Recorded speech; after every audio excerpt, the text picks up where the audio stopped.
show because we talked about it last show. Yeah, you might as well. I'll just go ahead and click. You're ready to hit record on Audacity? Yeah. All right. 1, 2, 3, go. Testing. All right. I'm looking good.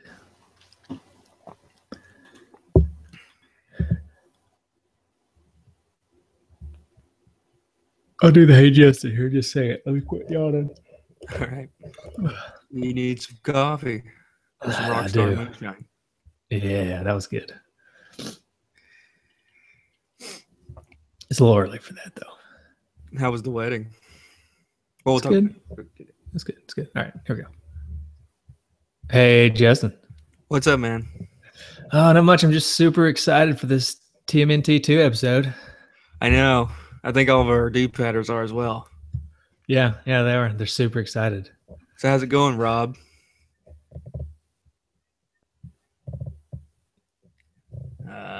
Josh?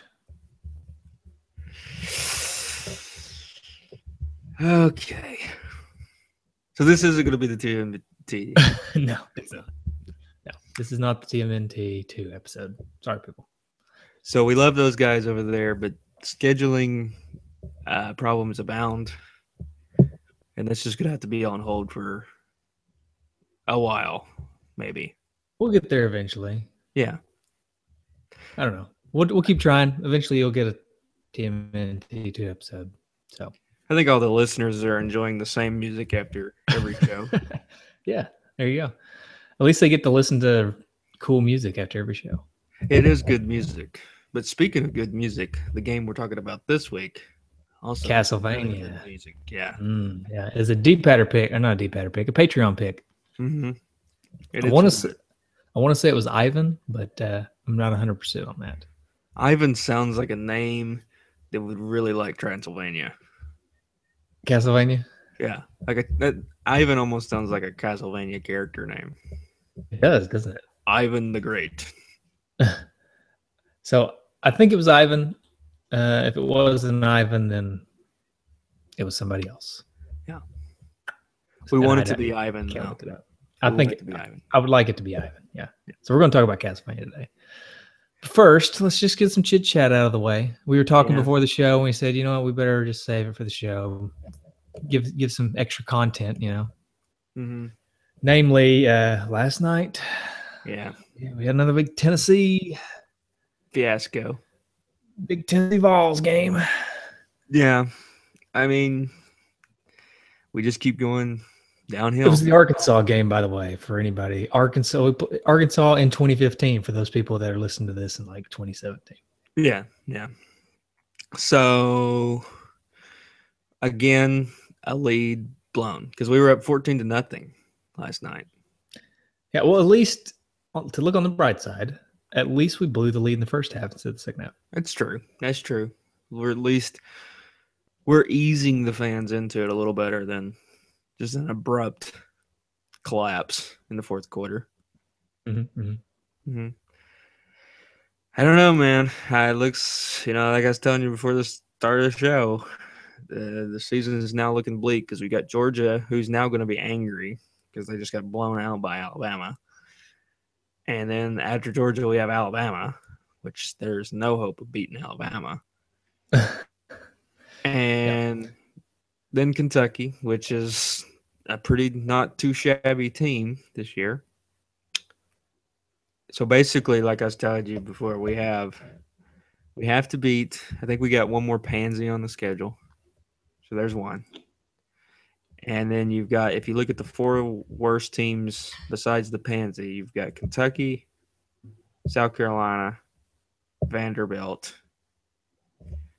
and, well, I guess Missouri you'd have to throw in there, but we're not going to beat Missouri. So let's take them out. So you got to win the pansy and the Kentucky, South Carolina, and Vanderbilt game. And can we do that in order to make it to a bowl game? Or do we want to do that? We don't want to do that. We want to just cut the cord, get rid of cable, quit watching TV.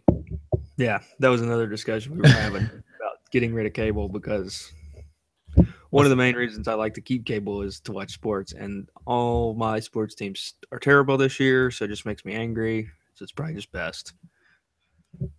Best just cut the cord. Yeah, I'm pretty sure. Welcome to the NCAA football podcast. Yeah, where we also talk about getting rid of nasty cable. Well, the only thing is what other shows we watch, and we do watch a few shows. House Hunters International. Hey, don't knock it, man. Hey, if my wife wasn't so addicted to MTV, we would probably get rid of cable. MTV, really? She loves it. Like everything that comes on it. Teen Mom. Felicia likes Teen Mom, and I'll admit, Teen Mom's not bad. It's tolerable. Yeah. Before, like when Felicia would watch it, and I never watched it, I would be like, that show's got to be garbage. Like it's on. First of all, it's MTV, and MTV sucks now, and it's just exploiting teenagers. Well, then like I kind of went through this thing where I started really liking Dr. Drew, and he's like a producer of the show. Mm-hmm. And I've read some of his books, and I'm like, well, I like Dr. Drew. So then I watched a few episodes with Felicia, and it's actually, I don't think it shows like that this is glamourable at all. I think it actually shows that if anybody's out there watching and sees the show, I think it makes them think this is not a good thing, because pretty much nothing that's going on the show is glamourable about being a teen mom. It's like all trouble and split up families and dealing with this and that. It's a good show. It's pretty good. It's all right. Yeah. Dr. Drew, he's on there. Yeah. I'm not sure if I'm a huge Dr. Drew fan either, but why? He's all right. He's all right. I like him when he's on with Adam Carolla.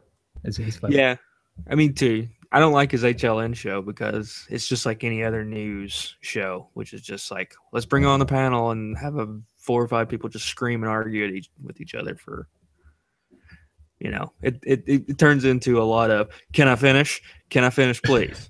Can I finish? Can I finish? Can I finish? Can I finish? What is that from? South Park, I think. Oh. Huh. Mm-hmm. Can I finish? Can I finish? Yeah. No, I'm thinking of, it doesn't matter. I think mine's Dana Carvey, I think. Anyways. I thought, well, I don't know. Well, the South Park one is got the guy, Stan's dad, with his pants falling down or something, right? Is he the one that says it? Because that's when he's saying, I thought this was America. When he does do that too. Yeah, I don't know. I thought the Can I Finish was like from the movie with the Canadians. That was something the Canadians said on the news broadcast they were watching. I don't know. Okay. Yeah, we're terrible at this. Yeah. Good thing this isn't a television podcast. This would be the worst. We go from Teen Mom to South Park and we can't remember anything. Yeah. So how about the wedding? I want to hear about the wedding that you went to last night. I went to a wedding last night. Yeah, it was good. Yeah, it's very good. I enjoyed it. Way better than watching the first half of the football game. Yeah. I only caught the second half. But, it's good. Dancing, partying, a little bit of drinking, not a lot. Dancing's fun at weddings. I enjoy weddings. That's really the only time I ever dance, because I really don't like dancing. But get me in a wedding scenario, get a beer or two in me, and, the feet start getting a little loose. Yeah. Yeah. Pretty much at all of our weddings, we've had some pretty intense dancing at some point. Mm-hmm, mm-hmm.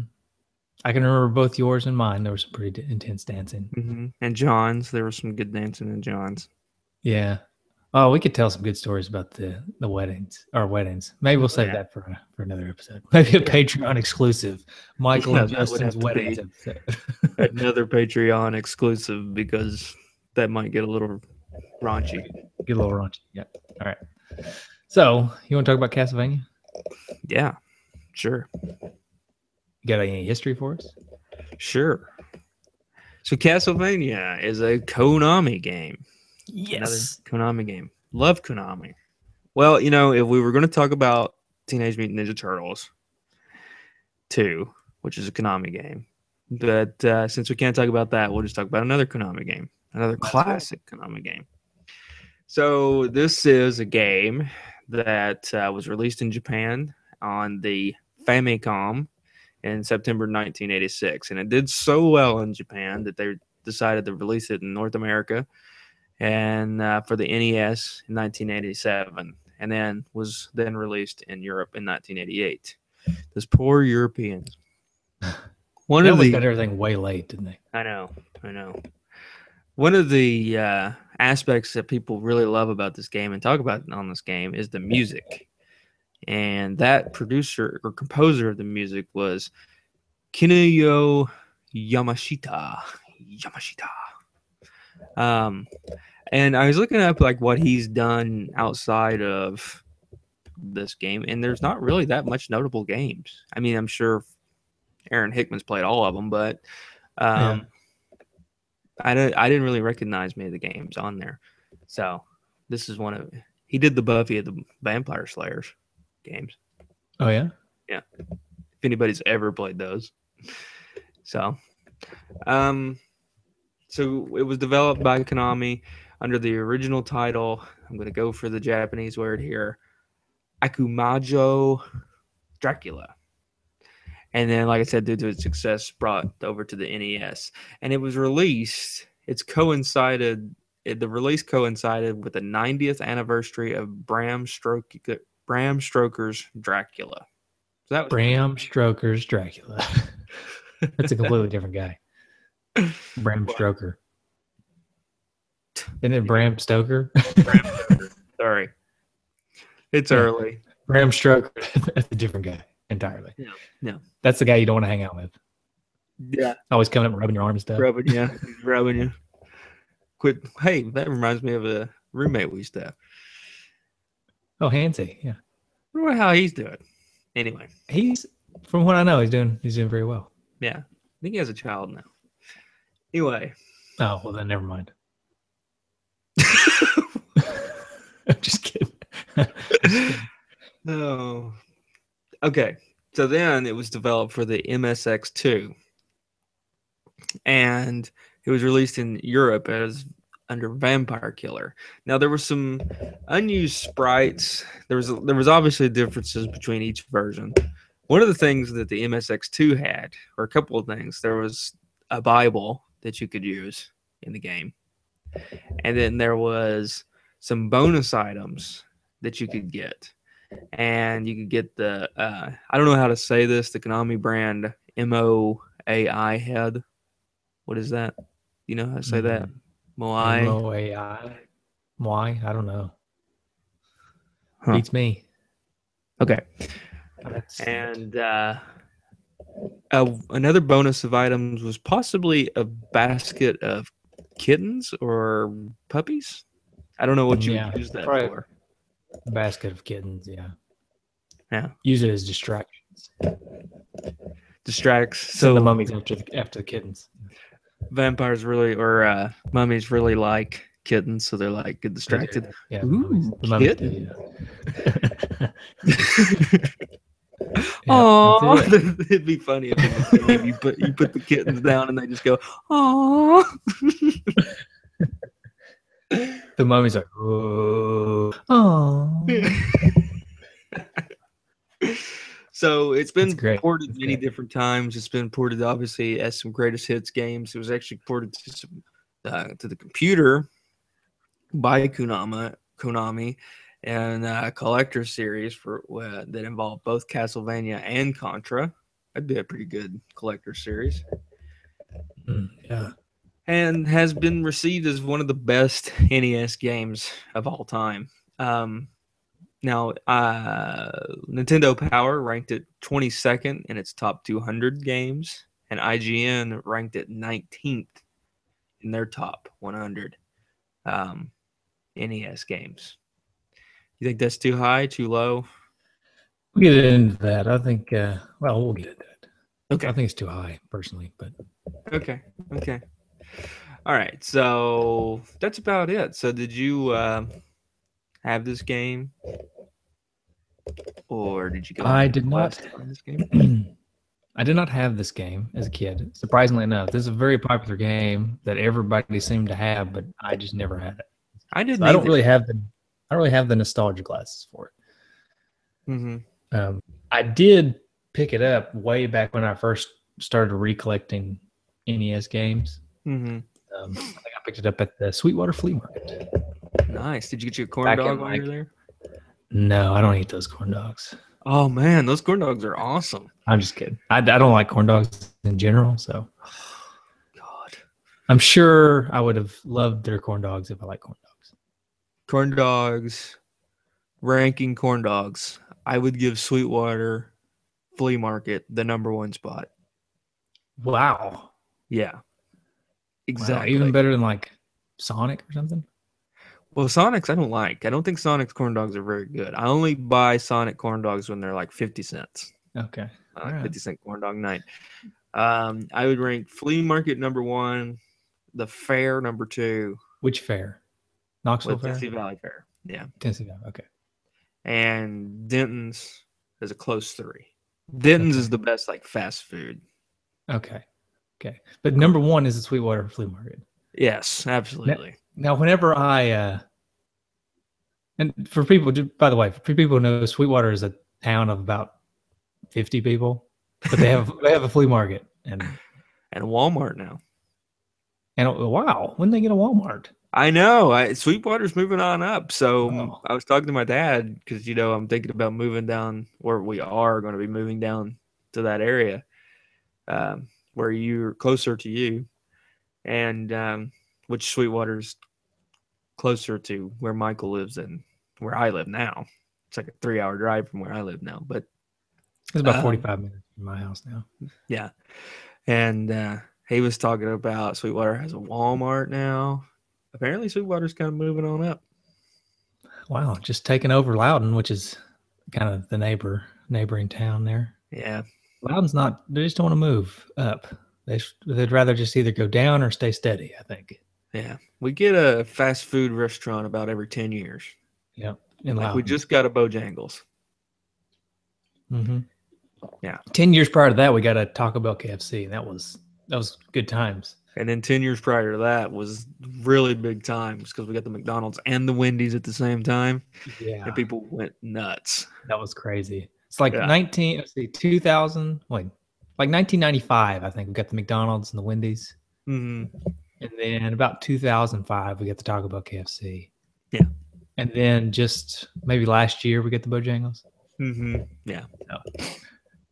Okay. That's why I moved to Lenoir City. Which has a lot of restaurant options in Lenoir City, though. Yeah, got a lot of stuff. I mean, we can't cook. We don't know how to cook, so. You don't know how to cook? No. I mean, I can make a few things. I saw you were using Blue Apron for a while. That's terrible. Do we want to get into Blue Apron? It's not good. I've just heard it advertised on like an Adam Carolla show. Let me bash it before people start using it out there. I mean, they need to be warned, okay? So I got to tell you my 3-week Blue Apron experience. Oh, gosh. Okay. So Blue Apron is a service mm-hmm. where you can sign up and then they send you a box of food. Each week, they send you a box of food with 3 meals in it, and you cook the meals yourself, right? Mm-hmm. All right. So we signed up. First week, we get this giant box of food. We unpack everything. It all looks good. We make our meals 3 nights, right? And 2 out of 3 nights, they were amazing meals. They were really, really good. And it was fun to make them. Everything was great. Okay. Right. So we're like, yes, this Blue Apron it's the bee's knees, Mm-hmm. We're bragging about it to everybody, and everybody's like, oh yeah, maybe we should try it. Okay. So week 2, right? Okay. Week 2, we get all of our meals, and they all come to us. We do the same thing, make them again, and Amber hated all 3 of them. She said they were all disgusting, and I hated 2 out of 3 of them, and just found the 3rd one to be me. Okay. All right. So after week 2, we're thinking, maybe this was a bad idea, but we're gonna go on into week 3, right? Mm-hmm. So week 3 is rolling around, and let me preface this before we go into week 3. When you sign up for either vegetarian or not vegetarian, right? So the vegetarian, they don't ever send you meat, and then obviously not the meat option. They're supposed to send you meat each week, right? As part of your meals. So if week 3 rolls around, okay, box comes. We open it up. No meat, first of all. No meat. So I'm staring at a box, and I'm not getting any meat for the entire week. Yeah, that's what bad. In my mind, I'm thinking, I'm not getting meat this week. What am I going to do? Yeah, you're going to go through withdrawals. Yeah. So that's the first thing. Second thing is, as we're unpacking it, there's like smashed tomatoes and like rotten potatoes in there, and just, like the food is just it's just in terrible shape. So we unpack it all, and I lay it all out on the counter, and like half of it's rotten. There's no meat, and I say, "We're done. We can't do this anymore." So I actually took a picture of the stuff laid out on the counter, all the rotten food and stuff, and sent it to Blue Apron and said, "We can't do this anymore. We're done, and I want a refund for this last week because half of our food is rotten." And to their credit, they were very kind. They said, "Okay, well, we won't send you next week's, and we will refund you for this week, and hopefully one day you'll decide to come back." That's what they said. So they pulled the old bait and switch with you. They got you in with the first week. Yep, that's exactly what they did. Yeah. And then they were like, "Oh, it's their third week. Just send them garbage. Those potatoes we're gonna throw away. Just go ahead and put those in the box." All the third week people get that stuff, Third week on, they just start sending you stuff. I imagine that the fourth week they bring it back to first week status, right? Oh, okay. Because third week's when most people are thinking they can't do it anymore. They're like, "Oh, okay." And then once they bring it back to a good status on the fourth week, people think, "Oh, okay. Well, maybe last week was just a fluke." And then come week 7, they're at it again. Okay, that's a funny story. Okay, well, I guess we can go back to Castlevania now. What was I saying? I got it from the flea market. Yeah, that's right. Yeah, flea market. Yeah, so I picked it up at the flea market. It's been, I want to say that was like 10 years ago or something. Mm-hmm. Maybe not 10 years ago, maybe 6 or 7 years ago. But I've had it for a while. I blame the retro junkies in general for this. But, which part? The Blue Apron? No. Yes, I blame the retro junkies for Blue Apron, first of all. And second of all, I'll blame them for, and this is not a bad blame. This is a good blame. The market for retro games seems to be really going up. Like the prices of games. Like you probably paid for Castlevania 10 years ago, probably $10. I'm going to imagine. 10 years ago, I paid like $3 for it. Yeah. And now we'll get into the price later, but it's much more costly. So I didn't get this game this week. I played the demo version because it was a little bit pricey for a game that I didn't really know if I would like or not, because surprise, surprise, I never actually played this game. However, I do have Castlevania 2. Thanks to someone via the junk box. Awesome. Yes. So anyway, so now speaking of the junk box, no, we can't talk about the game. I got to talk about the junk box. Okay. Junk box tangent. It's now back in my possession, and I'm ramping up for round 2. I'm sticking my feelers out there, see if we want to keep it Patreon exclusive or allow some other people in, maybe some honorary dudes only or something. I don't know. I'm getting my feelers out there, and I'm prepping the next box, so it's coming. Sweet. Yeah, the last time, so when I had it, I picked out a couple things, I pretty much went one for one. So if I took out a game, I put a game in. Just, okay. And then Leah, my daughter, had to have this little car with Luigi in it. It was like a Mario Kart, but it was like a Hot Wheel, She just had to have it. Like, because the minute she just had to have it from the minute she saw it. So she got that. Nice. All right. I like that. So whoever added that, Leah, thanks you. Yes. Okay. So we can talk about Castlevania now if you want to. Yeah. Right, so what did you think, having never played it? I thought it was a good game. I didn't really have any complaints. Everybody talks about this game being so good, and a lot of people talk about this game being difficult. I would agree with the difficult part by far. I thought it was a pretty difficult game. It's not Ghosts and Goblins difficult, but it's difficult. But I thought it was a good game. Maybe not one of the all-time best NES games like some people claim it to be, but I thought it has some. Yeah, we're gonna pretty make a cool lot of aspects. D-padders mad on this episode, I think. Any D-padder that's got the nostalgia glasses is probably not going to be happy with us this episode because neither of us had those, right? Right. So we didn't grow up playing this. We played this game after we played a ton of other games, right? Yeah. So, well, I don't want it to sound like I didn't like the game. I think the game is good. I didn't think that it was a bad game. I think the game. I think it's really good. I mean, I think it's really good. It's just I wouldn't put it in my top 10. Right. I would not either. I mean, is it in the top 50? Oh yeah, definitely the top 50. Mm-hmm. But there's just so many good games on the NES. It's hard to. Right. I mean, the cool thing about Castlevania though is it was one of the first, right? So you got to give it the credit there. Right. It was among the first NES games.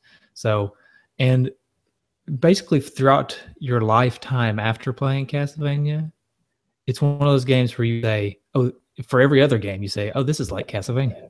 So right. It's got that going for it. So Castlevania comes up in conversation when you talk about other games all the time. Right. I go ahead. I mean, I think that as a originator or it definitely has the original aspect. It's not copying anything because it brought, I mean, pretty much a whole genre. There's a lot of games. One game that I could compare this to that we recently played, which was also a game that I had never played, which I won't get into which one I thought was better, but Rygar, just because I guess the whip, I could compare it to it. Of course, Rygar came much later than Castlevania, but I thought it was a good game. I thought the graphics were great. I thought the backgrounds were awesome for it, especially for its time, being one of the early NES games. Yeah, the background, the level designs, not the level design, but the backgrounds and the castle itself, I thought were really cool. I did have a little bit of a gripe to pick with the castle, and maybe this is just my engineering background, but whoever designed this castle is an idiot. Yeah, there's just like things jutting out of the wall that you jump on, and like stairs leading up into basically nowhere sometimes, and and then just like your stairs in the middle of the floor sometimes. Yeah, it makes no sense. So whoever engineered this castle is an idiot. Yeah. But other than Dracula's architect and engineering crew should be ashamed. They should be ashamed. Unless they were going for really hard platforming, in which I guess it's smart. Yeah. Well, I guess, maybe when Dracula had him build it, he was like, well, eventually somebody's going to try to come kill me. Right. There you go. So we need to make this a pretty tough place to navigate. Yeah. Okay. I got you. Yeah. Okay. Then never mind. They did a good job. I just don't like it. Yeah. That was Dracula's foreseeing the future. Part of what makes this game so difficult for me is, and I like your Rygar comparison, but I'm going to add another comparison, and that is Ninja Gaiden. Yeah. Ninja Gaiden. Gaiden. Mm-hmm. Okay, anyway, I'm going to add that comparison. Last time we had this argument, we ended up on the American Gladiator set. So let's just stop. Yeah, okay. You're right. We better stop. But I compare it to that because it's got a similar platforming to it, and it's got the same frustrating knockback that I just cannot stand. That you get hit and you go flying back, and normally you go flying back just far enough to fall in a hole. Yeah. And die. And I like one thing that I did like about this game is it creates with your special. So you've got the whip, which I guess is supposed to be rosary beads. I read that somewhere. Oh, really? I didn't know that. I thought it was I didn't know that either. But on the cover it's a whip. Okay. That's another thing we can talk about in a minute. The box art I think is pretty cool. Yeah. But on the cover it looks like a whip, but I read somewhere that it was rosary beads. Maybe it's a whip. I don't know. It's a whip. I'm gonna go with whip. My favorite secret item was the Nene. And then okay. I like the stanky leg myself. Oh my gosh. I can't even tell you how many times I've heard that song because Leah loves it. It's a kid thing, I guess. Yeah. Oh yeah. Kids love it. And she can do it the whole dance and she loves it. And she always comes up to me and says, because I have Spotify on my computer and I've always got my computer with me and working on stuff. And she's like, "You play the Nay song? Whip Nay song?" So that's funny. Anyway, good old what I did like about this game is so you get the hearts, right? And the special things that you get to use, like the holy water, the crosses, whatever, you have to judiciously use because judiciously. the hearts will go down each time you use it. Yeah, they're like ammo. Right. So I thought that was pretty a cool aspect about it. Yeah, I thought I liked that aspect. I like that you have special items and you kind of collect ammo for those special items. Mm-hmm. I really like that. I don't like the fact that it's hearts, because for me, conditioning me from every other game I've ever played, hearts is life, right? Yeah, right. So, and then all of a sudden it's no longer life, it's ammo, and it just throws me off. Mm-hmm. Mm-hmm. But I do like I like the special item aspect. I like the variety of special items too. There's quite a bit of variety in them, and the way that they're thrown and stuff. Mm-hmm. And the cross is a boomerang. Poor Matthew. That's my favorite. Every time I think about Matthew, when I see a boomerang. I'm a little bit. Go back and listen to the Christmas episode, everybody, if you want to hear the boomerang story. Yeah. We've told that story on 2 different podcasts, 2 different Christmas episodes. It's a good story. It's a good story. Matthew has some very just heartwarming Christmas stories. Yes. In fact, I would recommend, instead of going back and listening to our Christmas story, go back somewhere on the internet and find Retro Thought Pod Christmas episode, and you'll get some really good Matthew stories there. They're really funny. Mm-hmm. He was supposed to be our favorite Christmas stories, and then all of his sad and like depressing. Yeah.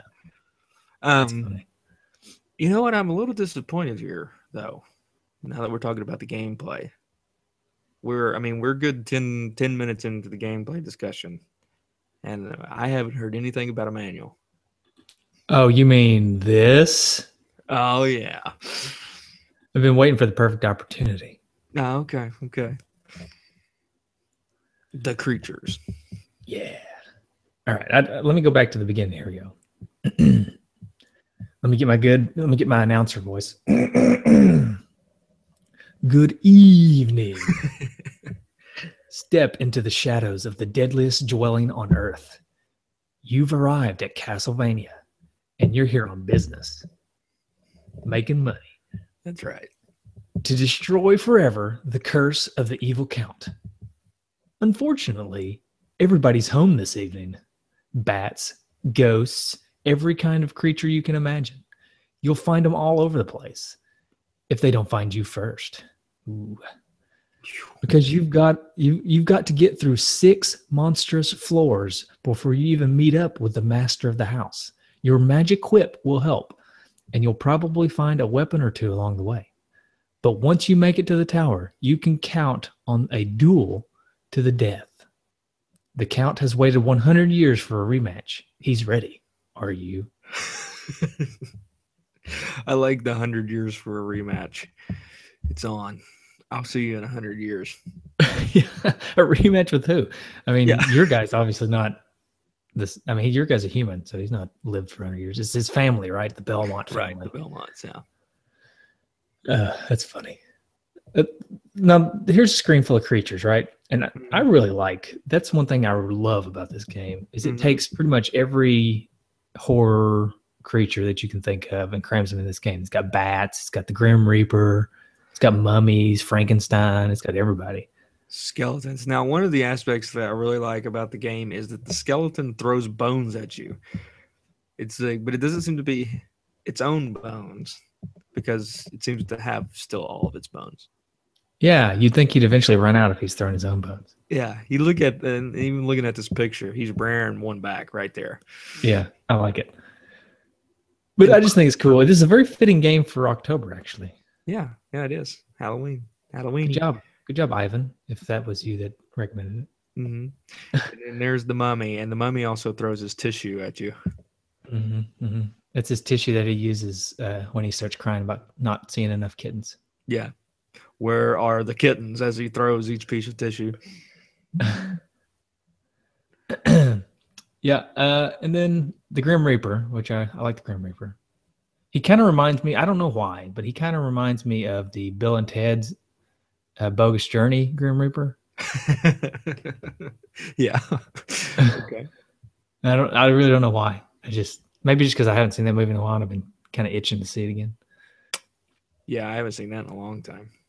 All right, so let's see. Weapons.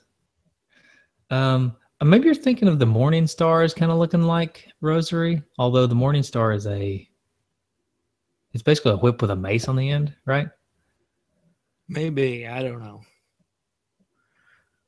Maybe. I wasn't thinking that. It's something that I read somewhere. So it was probably just the website was wrong. Oh, I got you. Yeah. I like how they called the cross a boomerang. So still teetering on that, not wanting to get too. Well, they've got the cross there too, but the boomerang, which I thought was a cross, but I guess it's a boomerang. Yeah, well, it's a cross-shaped boomerang. Yeah. The cross actually destroys everybody on the screen. Yeah. Yeah.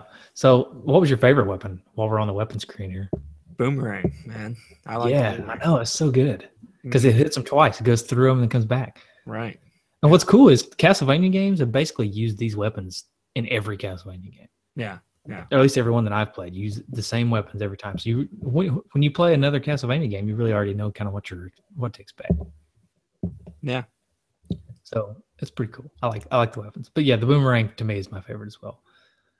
Then there's money. Gives you free points. And a pork chop. The pork chop looks like mutton. Yeah, it does kind of look like mutton. Have you ever eaten mutton? Nope. I've never had mutton. Either. I feel like there's more talk about mutton than there is actually eating mutton. Yeah. The consumption of mutton to the mutton talk it's not a good ratio, I feel like I've spent a good amount of time talking about mutton. Ratio. Yeah, you'd like to have a good 1-to-1 ratio for consumption to chatter. Mm-hmm. But mutton, that ratio is just not there. Yeah, everybody talks about mutton, but I have never even seen mutton. I feel like the same thing happens with mead. Mm-hmm. You know, not a lot of people drink mead, but I hear a lot of people talk about mead. Mm-hmm. Right. Yeah. You ever had mead? No, I haven't. It's okay.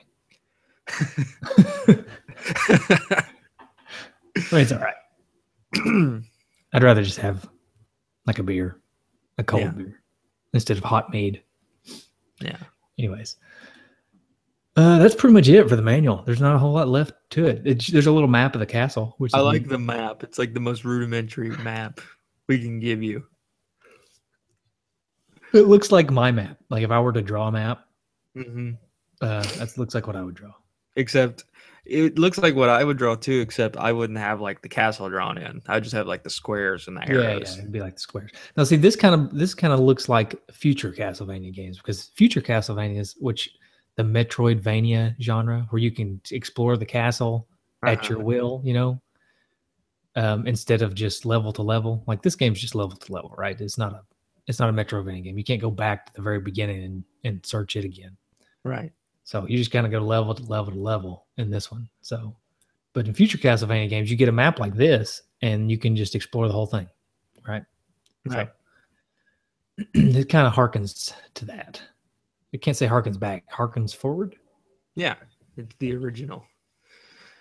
It gave somebody the idea. Speaking of Metroidvania, you want to give a little shout out for that? Yeah. I have another show. It's called Metroidvania Mayhem. And we tried to, in the beginning, we said we're going to do month by month, one episode each month, no matter what. And then here lately, we've not done that. Train is here.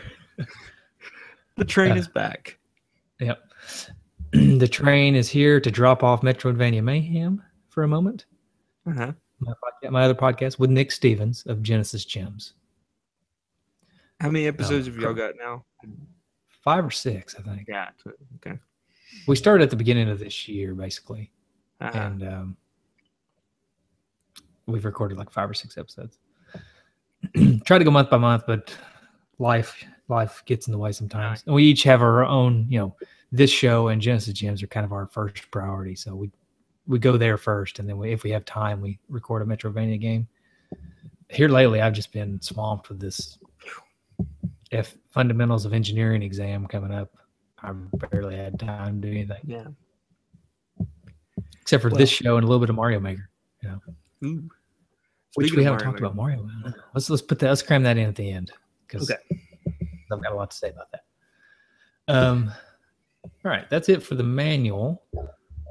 I also wanted to say we haven't touched on this yet. The music in this game is awesome. Oh, baby. Yeah, I love it. It is amazing. Yeah. This is some of the best music for the NES, I think. It's another Konami game. So, I mean, you're getting that quality Konami music. Yeah, they had to put just so much emphasis on music back when they were making games, because all their games just have such good music. Yeah. This game is just, we talk about, would you listen to it outside of playing the game? And there's not a lot of games that I would do that, but this is one I would really like. Yeah. It's good. It fits the game so well, and it's really groovy. I don't know.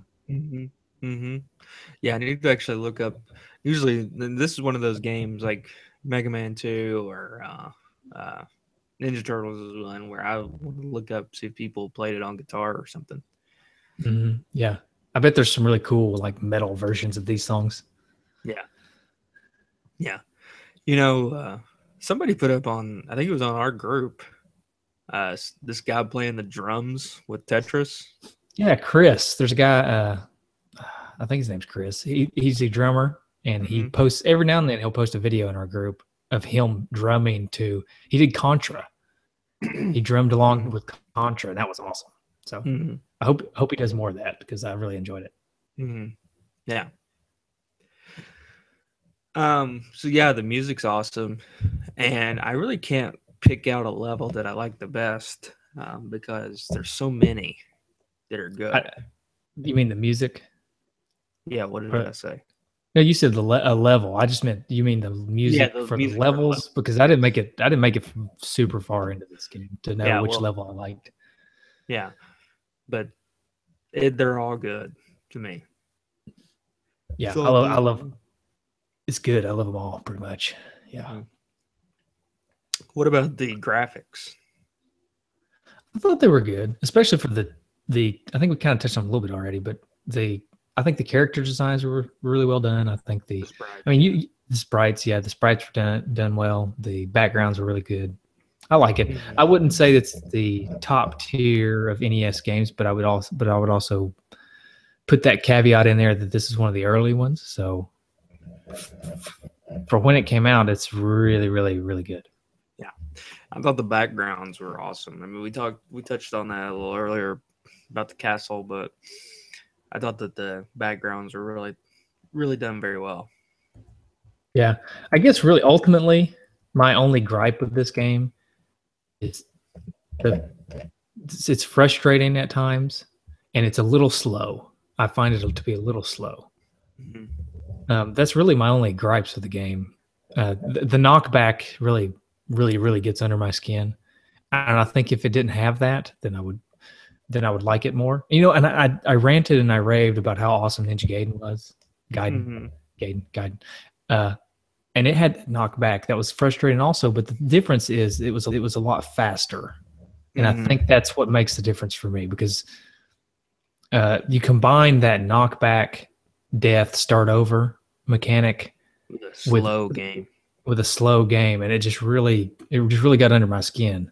That's really my only complaint with the game, and that's really the only reason I say it's not in my top tier, because other than that, this game's great. I mean, I really like it. It's just that frustrating knockback mechanic and some tricky platforming with the slow pace of the game kind of got under my skin a little bit.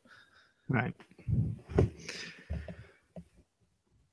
What else have we not touched on? I think any of the bosses you want to talk about? I didn't make Medusa. it very far, so yeah. Did you get to Medusa? I did. Medusa was. Floating I like head. Medusa. It's weird that she's like the only Greek thing in this game, right? Mm-hmm. Is that not weird to you? I mean, everything else is like classic horror monsters, and then you've got Medusa, who is. Yeah, but I feel like she's used a lot for like classic horror stuff because she's like the only Greek mythological character that's like grotesque. Yeah, there's a lot of good crossover there.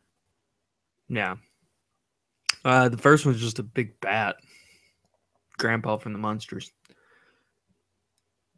and then Medusa, and then I didn't get to the next one. Yeah, but I think I watched a video. I think the next one might be mummies. Not sure. Maybe, but eventually you fight the Grim Reaper, and then you fight Dracula.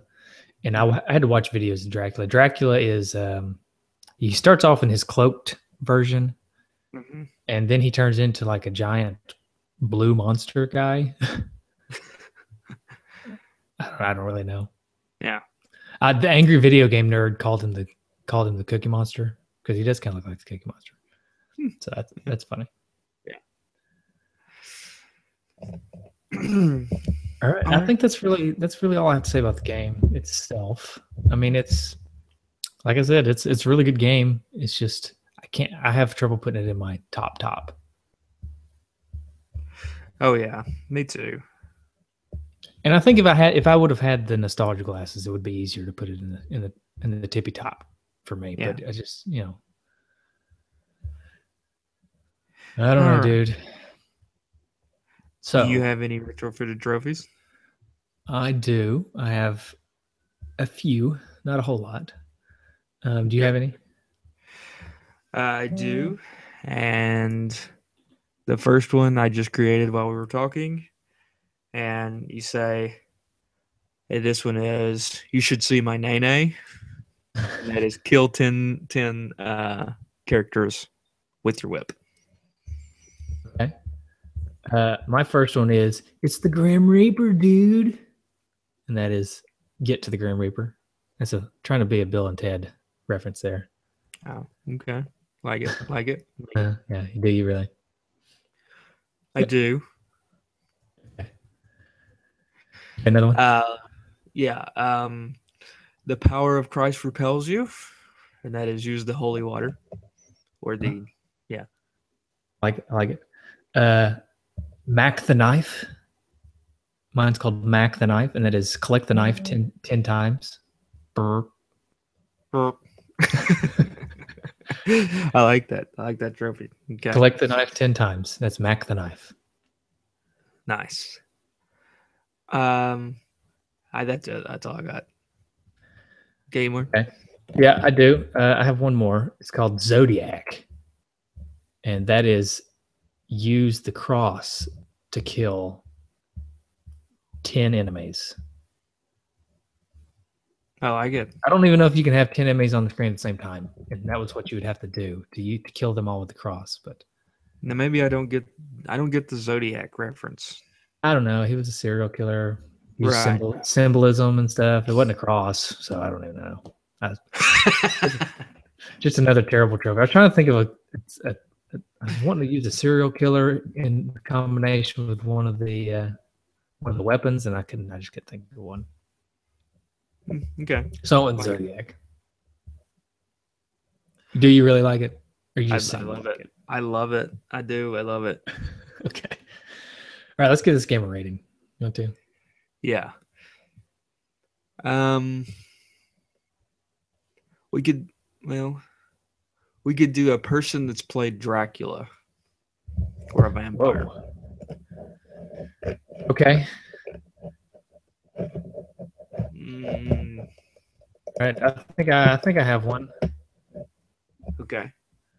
And I may be wrong. I'm not looking this up. I'm just trying to do this off of memory. Okay. Commissioner Gordon as the Dracula in Bram Stoker's Dracula. Can't remember the guy's name, the actor's name, but he played Commissioner Gordon in the newest Batman movies. Okay. Yeah. You know his name? No, I don't. Okay. Well, I'm going with him because he's a really, really good Dracula, and this is a really, really good game. Mm-hmm. But I don't know if would be the best. I don't think he's the top Dracula. I don't think he's number one. I really like the Bram Stoker's Dracula, but I don't think he's number one because I've seen some really good Draculas over the years. I can't think of any of the other ones, really. But I gotta think of that guy's name though. I'm gonna go with Bela Lugosi because he was the original Dracula. And is he the one in black and white, really creepy? Yeah, the 1931 version. Yeah, I would go with that one as probably number one. I really like that one.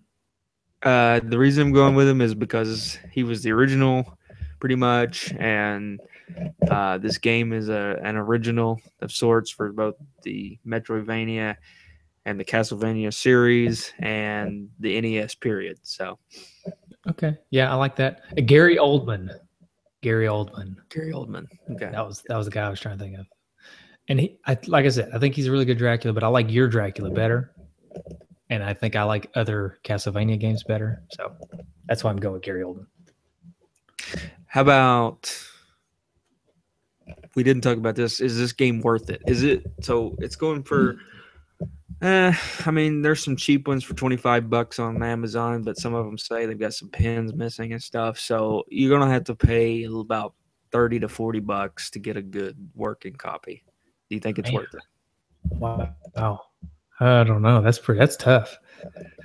It's steep. I think it depends on the person. With this one. Yeah, I think if you have that nostalgia aspect, you're gonna have to go with it. Yeah, I think so. If you don't have the nostalgia, it may be better to find a different Castlevania game. Mm-hmm. How much is like number 3? Because number 3 is really, really good. We'll talk about it when we get to that game. Castlevania 3 is really, really good. You would have to ask about 3. I don't know how much. I looked up 2. Yeah. Well, 2's okay. 2 is about $8. Yeah, so. Most people don't really like 2 that much. I'm okay with 2. It's way different, but 3. Let's see. It's about the same price, so about $30 to $40 for 3. Okay, so if you have $30 to $40, in my opinion, and you choose between 1 and 3, I would get 3. But we haven't talked about that game yet, so I can't really do that. It's cheating. So I would say no. I would say this is not worth $30. Not to me. Yeah. But it depends on the person. Somebody might think it is. Yeah. And I think that if somebody says it is, I would say, okay, that's fair because it could be worth that much. Yeah, I mean, it depends too. I think if you had $30, like if your funds were limited, I wouldn't spend $30 on it. But if you like made good money or whatever, yeah. I mean, if you got $30 to spend and that's all you have to spend on NES games, you can buy a lot better. Yeah, more than one and a lot better NES games, right?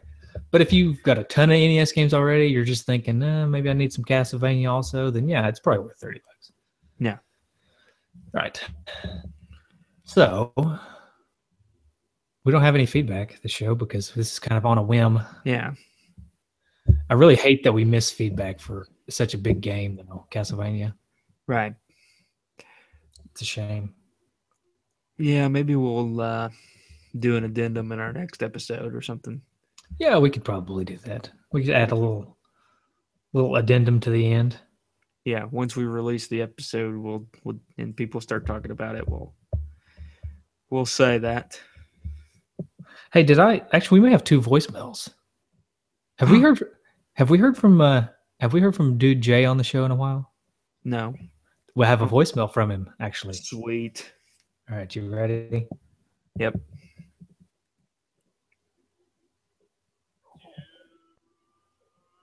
Wait a minute. Not loud enough. You can barely hear it. Yeah, it's not loud enough. Hang on. Dude, it is Dude Jorgensen, Dude J, Dude Fishlips J. I don't know what you guys call me. I know you keep saying that I'm mysteriously silent. There's 3 reasons for that. The first one is most of the time I have no idea which games you are playing. And that is because, A, I'm pretty bad at figuring out which music goes to which game at the end of episodes. B, because I can never find the Facebook post in time to leave any good comments. And C, because most of the games you play, I don't know anything about. So that's why I'm usually not calling in. As for your next episode, I'm hoping it's your next episode, though, your crossover with the great Turtle Dudes. I liked Turtles 2. It wasn't a terrible game. It wasn't no Turtles 3 The Manhattan Project, but, you know, it was decent. As for, you know, the Turtle Flakes guys, looking forward to your next episode because I love your show. And you might be a little bit too hard on the next mutation. Just saying. Okay, so maybe we should have played that on the Turtles episode. We'll play it again. But let me just real quick. I'm gonna knock Jay just a little bit here. Okay. I'm pretty sure he started off the conversation saying one of 2 reasons, and then he went ABC. So his outline is really hard for me to follow. Oh man, that's funny. I had trouble following his outline a little bit. We got one more call. All right. Hello, dudes. This is Ivan calling. I wanted to let you guys know how much I enjoy the show, and thank you for the time and effort you put in to make it happen. I also wanted to compliment you on the show's clever homage to Carl, the frequent breaks you take from show content to let out a tangent you just couldn't for the life of you hold in.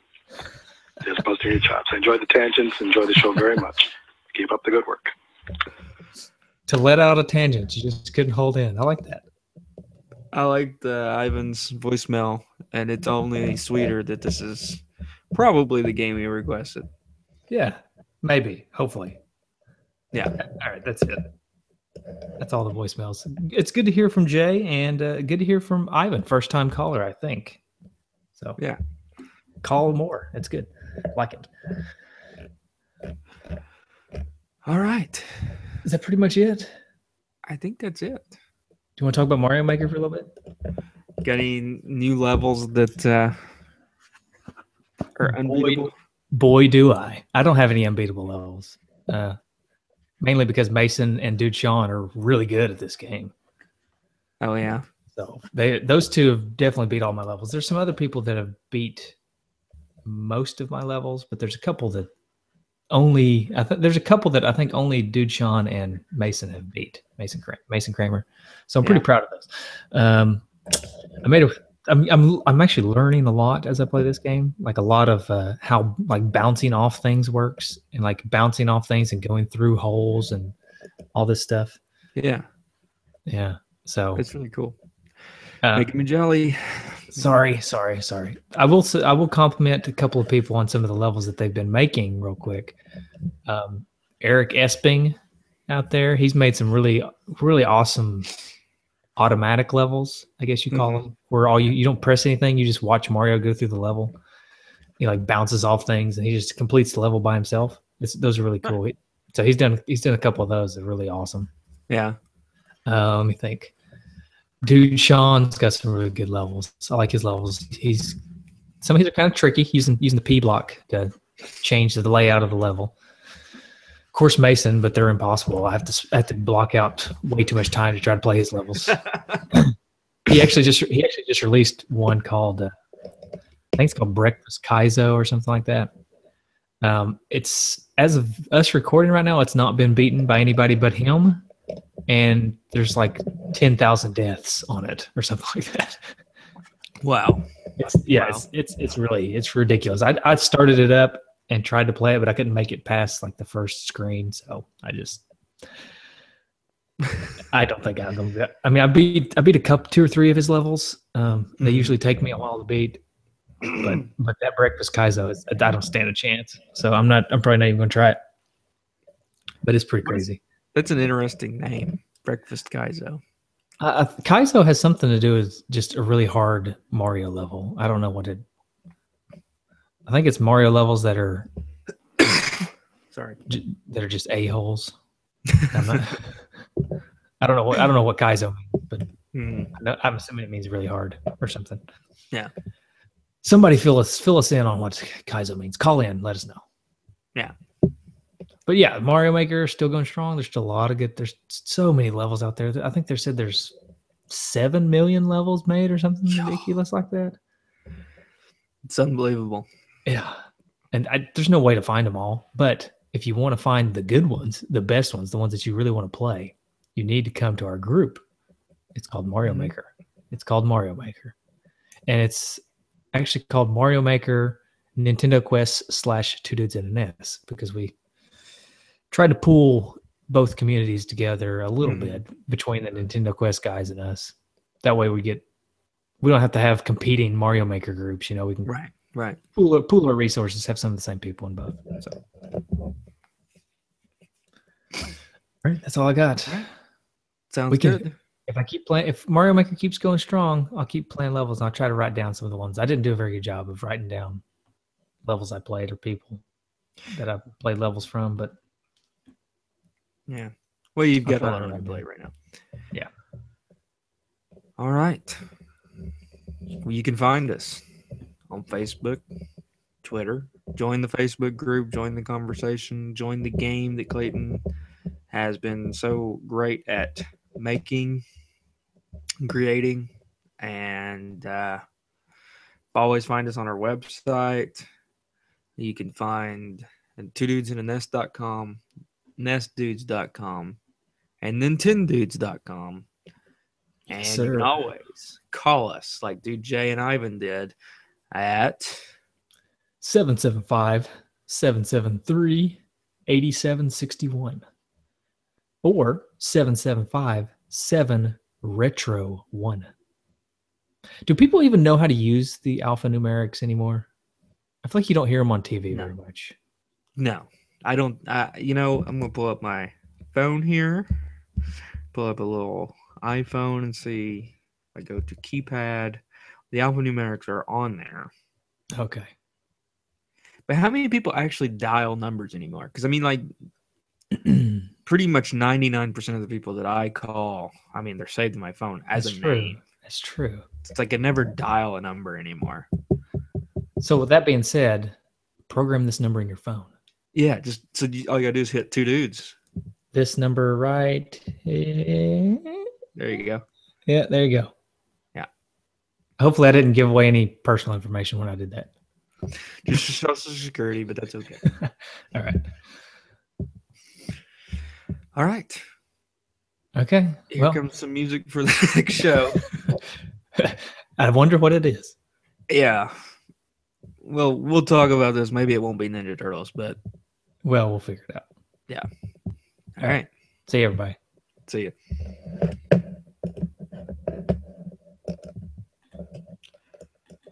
Good show. Yeah, that was a really good show. It was really funny. Yeah. All right. I will have this ready for